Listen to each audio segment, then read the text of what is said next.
is Lisa Spencer from the Indiana County Department of Human Services. Joins us once a month to tell us what's up within her department and in the county. So let's ask her. Good morning. Good morning, Todd. How are we doing today? Wonderful. All right. Glad you're with us here today. What do you have coming up? Yeah, well, we're going in blind today because all my paperwork's on my desk for all the numbers. So I'm just going to do it off the top of my head today. Okay. And so I know that we have the Children's Advisory Commission is sponsoring Day of Play. That's a big event for us. So that's out. That's on October 14th out at S&T Bank Arena. And I believe it's 10 to 3. It's $1 per person, maximum $5 a family. But that's the fun one for the really young kids and probably up to like 6 and 7.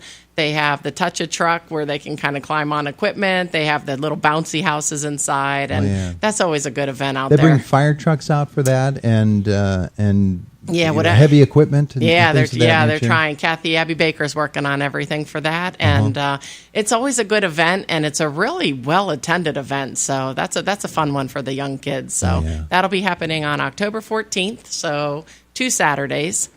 And also, I did have a call from Marion Center School District. They would like me to let everyone know that they still have spots in their pre-K counts program. Okay. And so anyone who is in the district who would qualify for that, they want you to please call McCreary Elementary.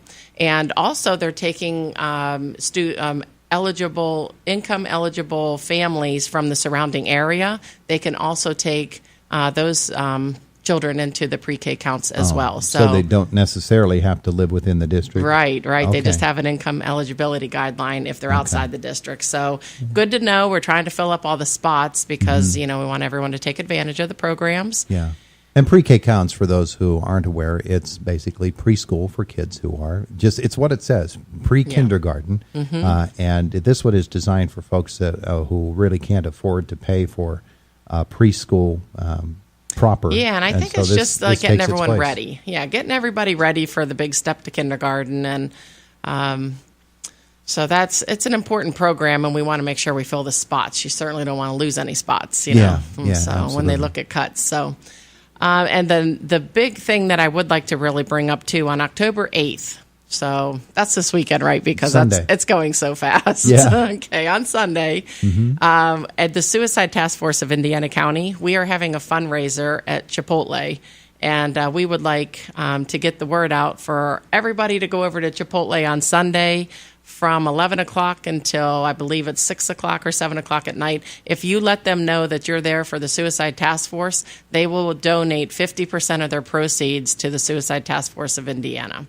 So we really, really would love to have good participation for that over at Chipotle on Sunday, October 8th. Suicide Task Force just had its annual Walk for a Wonderful Life. We did, and it was smoking hot out there. I think it was the hottest day of the year.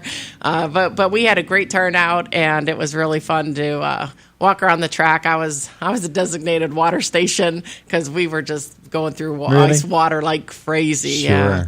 So it was a good event, and it's a very emotional event, but it's a very hopeful event too. Just because we had this year, we actually had given out the awards, the Angels on Earth Awards, at the walk instead of a separate ceremony at the Rustic Lodge as we have done in the past.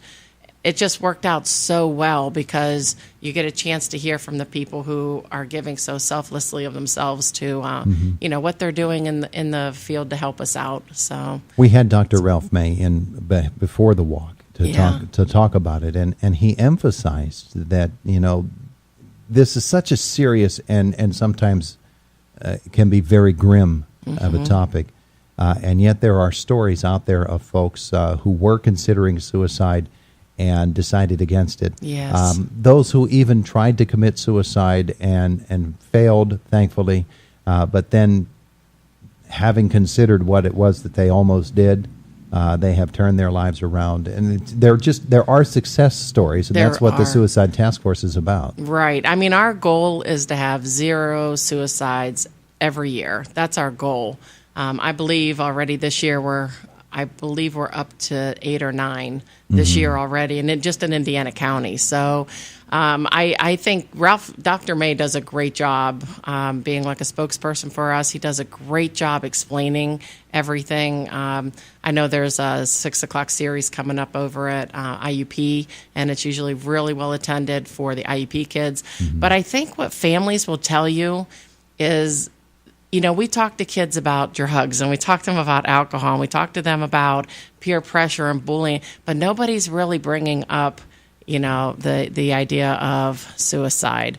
And I think every family that I've worked with so far that this has affected has told you that they never would have ever have known that their child or their family member would have done this. Yeah. They would have told you this came out of the blue. They just couldn't believe that this happened, because they seem, the children and teenagers in particular seemed so well adjusted. They were, doing well in school. They were popular. They were whatever. And so I think it takes families really off guard. And then it makes families kind of question, how did we not see that? But really sometimes teenagers in particular are very good at hiding their emotions. Well, Dr. May even pointed out when he was here, we were talking about the singer from Lincoln Park, Chester Bennington. Yes. And how he was really, really upbeat and seemed to be a happy man just a day before his death. And he said a lot of times what happens is people who have been considering suicide have made up their mind, this is when it's going to happen and everything, and that sort of frees them. Peaceful. And they have a certain release from that point. Yeah, which almost is in not a weird way, like euphoria, because they've made a plan and they're going to stick to it. Yeah. And now everything's kind of like organized in his life. I mean, it's so hard to watch the families kind of reel from all of this, though, because we just had a meeting and we had a family member present, and she said she just couldn't believe it happened to their teenager, just because it was her nephew, actually, but she just couldn't believe it, because if you met the kid, you'd think he was like the most well-adjusted kid that you could be around. So it's important that we talk to our kids about this. This event is coming up this Sunday, and folks would like to support the Suicide Task Force. That's a great way to do it. Yes. She's Lisa Spencer with the Indiana County Department of Human Services. Got to ask you this, because, of course, the state funding is still not settled. Pennsylvania has basically looked into the checkbook and found there isn't any money there. Yes. That has to begin to trickle down to the various agencies which receive funding from the state. Yours is one of those. It is, and we're all grant funded, so it really does impact us in a big way, because we don't know how much we're supposed to be spending right now, and we're not even sure what our budgets are going to be. Our budgets were approved, but that doesn't mean anything if the bigger budget of the state's not approved. Sure. And so it's very difficult to live like this. It's costing me extra hair dye, Todd. Is that what it is? Yeah, just to be able to, kind of keep up with this, because it's just something that we need them to settle in Harrisburg, so that all the programs know exactly what they have to work with, so we can make the biggest impacts in our county. You, so far, though, have not been ordered to cut back here or there? Not yet. Not yet. But they can come back any time of the year and sure. say, okay, we're out of money. We need a little bit back. So, we need to just have everyone kind of buckle down over in Harrisburg and, get us a budget so everybody knows what we have to live by. I'll be happy to readjust everything, but we just need to know. Yeah, the uncertainty is the worst part, isn't it? That is the worst part. If you're going to cut it, just tell me and I'll redo it, but we'll just see. All right. It's a waiting game. Yeah. Well, you did well for not having brought your materials with you today.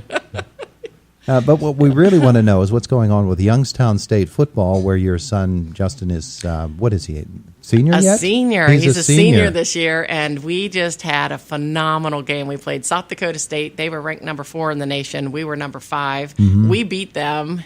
And we had the ball for over 45 minutes, so we broke a school record on that. The offensive line, which my son's the left tackle, the entire line was named Offensive Lineman of the Week because the job they did against a very good South Dakota State team.